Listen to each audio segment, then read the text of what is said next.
Salamo 8:20.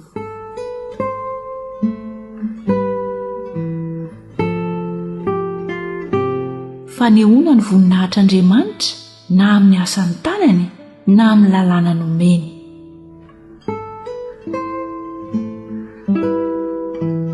Ny lanitra mitoro ny voninahitr'Andriamanitra ary ny habakabaka manambara ny asan'ny tanany.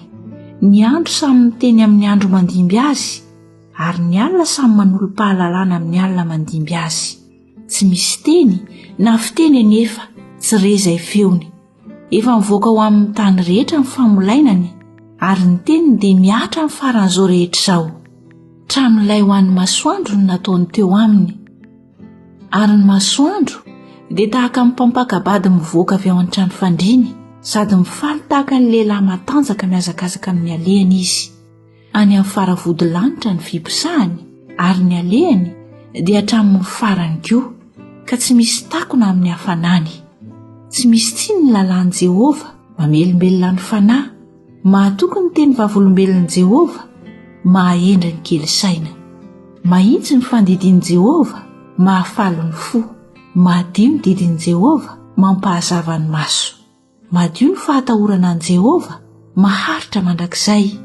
Marina ny fitsipiky Jehovah, eny, mahitsy avokoa. Irina noho ny volamena ireny, eny, noho ny tena volamena betsaka aza, ary mamy noho ny tantely, eny, noho ny tantely mitete avy amin'ny tohatra. Ary ny mpanomponao dia azavainy ireny amin'ny fitandremana azy, misy valiny lehibe. Raha ny fahatsotsana dia iza ireny mahalala izany? Ataovy tsy manantsiny any amin'izay ota tsy fantatra.